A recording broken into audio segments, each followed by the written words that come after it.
सूरज ढल रहा था, शाम गहराने लगी थी और ऐसी शाम में लोनावला का मौसम बहुत ही शानदार लग रहा था। दूर ढलता हुआ सूरज और रिमझिम बारिश किसी के भी मन में प्रेम के अंकुर पलवलित कर दे। कुछ ऐसा ही निधि के साथ हो रहा था। वो अपने पति मनन के साथ अपने हनीमून के लिए लोनावला आई हुई थी।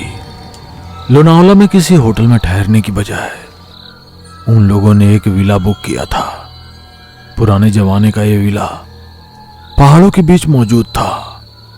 सबसे बड़ा सा गार्डन और पीछे पहाड़ों से गिरता हुआ बरसाती झरना उस विला की खूबसूरती में चार चांद लगा रहे थे। मनन, आई एम सो हैप्पी।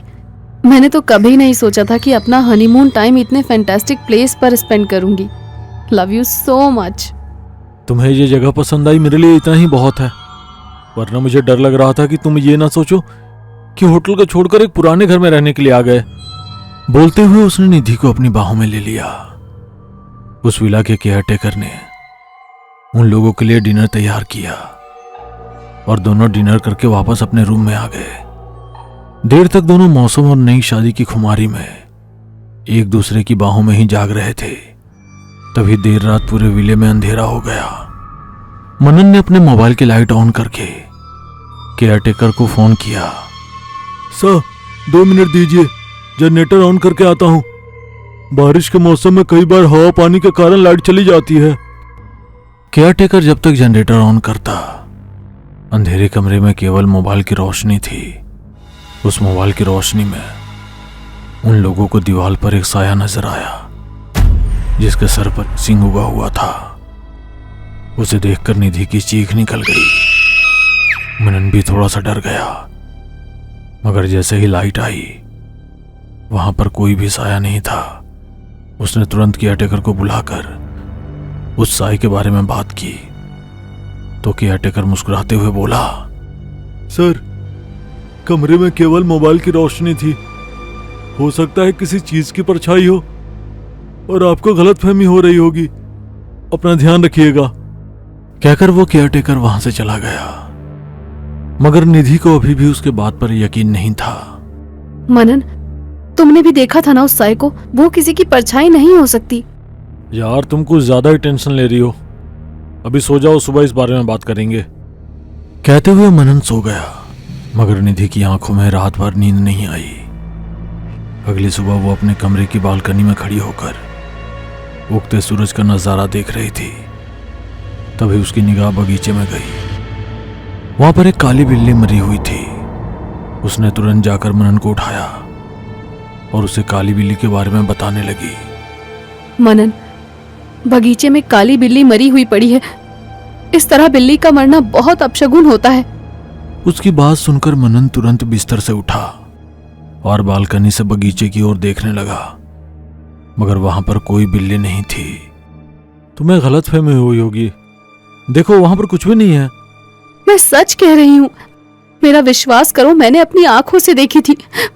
वो केयरटेकर, उस केयरटेकर से पूछो, उसने बिल्ली की लाश को हटाया होगा। निधि के मन की शांति के लिए मनन ने केयरटेकर को तुरंत बुलाया। भैया, कल रात कोई बिल्ली बगीचे में मर गई थी क्या, जिसे आपने अभी हटवाया हो? बिल्ली? कौन सी बिल्ली की बात कर रहे हैं सर जी आप? मैं तो अभी उठा हूं और आप लोगों के लिए चाय बना रहा था। मैंने बगीचे में कुछ भी नहीं देखा। क्यों झूठ बोल रहे हो? मैंने अपनी आंखों से देखा था। बगीचे में झूले के पास एक बिल्ली मरी हुई पड़ी थी। मैडम जी, आपको कोई गलतफहमी हुई होगी। यदि कोई जानवर मरा भी होता तो इतनी सुबह कोई आकर उसे नहीं हटा सकता। और आपने तो खुद देखा है कि मैं किचन में था, फिर इस बंगले में हम तीनों के अलावा कोई नहीं है, तो उस बिल्ली को किसने हटाया? कहते हुए केयरटेकर वहां से चला गया, मगर निधि अभी भी मनन को समझाने की कोशिश कर रही थी। केयरटेकर ने दरवाजे के पास से पलट कर देखा। उसके चेहरे पर रहस्यमय मुस्कुराहट थी और उसकी आंखों का रंग बदलकर लाल हो गया। मनन निधि को समझाकर वॉशरूम में चला गया। निधि कमरे में अकेली थी। उसकी निगाह अभी भी उस झूले के पास थी जहां पर उसने बिल्ली को देखा था। अब वो झूला खुद पर खुद हिलने लगा था। ऐसा लग रहा था कि कोई उस झूले पर बैठा है। तभी बगीचे में पड़ी हुई गेंद गोल चक्कर लगाने लगी। यह देख निधि की आवाज गले में ही दब गई। केयरटेकर उन लोगों के लिए चाय लेकर आ चुका था और मनन भी वॉशरूम से बाहर आ चुका था। निधि अभी भी उस बॉल को घूमते हुए देख रही थी। जैसे ही मनन ने आकर उसके कंधे पर हाथ रखा तो वह डर से चीख पड़ी। अरे क्या हुआ? इतनी डरी हुई क्यों हो? मनन, वो झूला और वो गेंद देखो, खुद ब खुद अपनी जगह से मूव कर रहे हैं।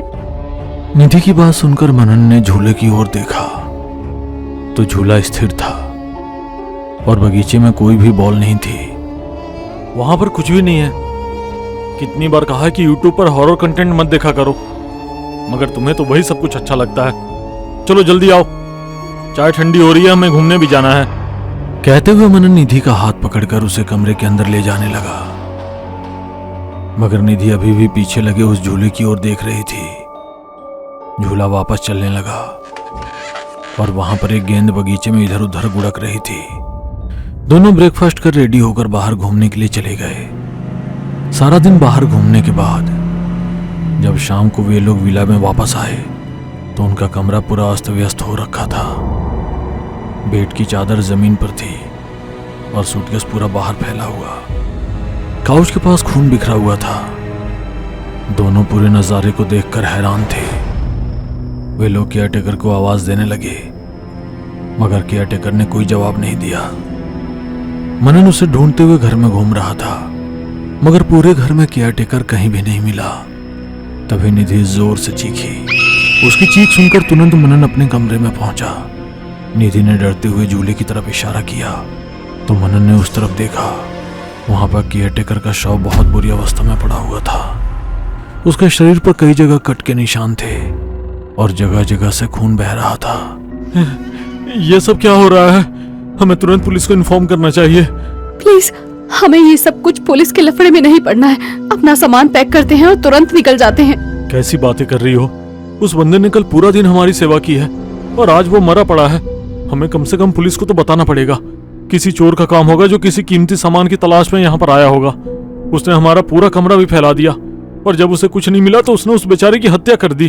कहते हुए मनन झूले की तरफ ही देखते हुए पुलिस को फोन लगाने लगा, मगर अचानक उसकी आंखों के आगे अंधेरा आ गया। उसे अपनी आंखों पर विश्वास नहीं हो रहा था। कुछ देर पहले जहां पर उस केयरटेकर की लाश थी वहां पर अब कुछ भी नहीं था। यह कैसे हो सकता है? निधि, तुमने देखा था ना, कुछ देर पहले वहां पर उसकी लाश थी। वो लाश कहाँ चली गई? मुझे कुछ गड़बड़ लग रही है। कल ऐसे ही उस बिल्ली की लाश भी गायब हो गई थी। हमें यहाँ से तुरंत निकलना होगा। कहते हुए वो मनन का हाथ पकड़कर सीढ़ियां उतरने लगी, मगर सीढ़ियां अपने आप चलती हुई वापस ऊपर जा रही थी। दोनों को बहुत डर लगने लगा। तभी उस केयरटेकर की लाश सीढ़ियों पर उनके आसपास घूमने लगी। निधि डरते हुए मनन से चिपक गई। कौन हो तुम? हमें यहाँ से जाने दो। क्या बिगाड़ा है हमने तुम्हारा? मैं इस घर का केयरटेकर था। बिगाड़ा तो मैंने भी किसी का कुछ नहीं था, मगर हनीमून पर आए हुए कपल ने मेरी हत्या करके मुझे यहाँ पर झूले के पास दफना दिया। तब से मेरी आत्मा यहीं पर भटक रही है और हर हनीमून पर आने वालों से अपना बदला लेती है। आज तुम्हारी बारी है। कहते हुए उस केयरटेकर ने एक झटके में निधि और मनन का सर धड़ से अलग कर दिया और उन दोनों को वहीं झूले के पास दफना दिया। हनीमून विला फिर से तैयार था, किसी नए कपल के इंतजार में।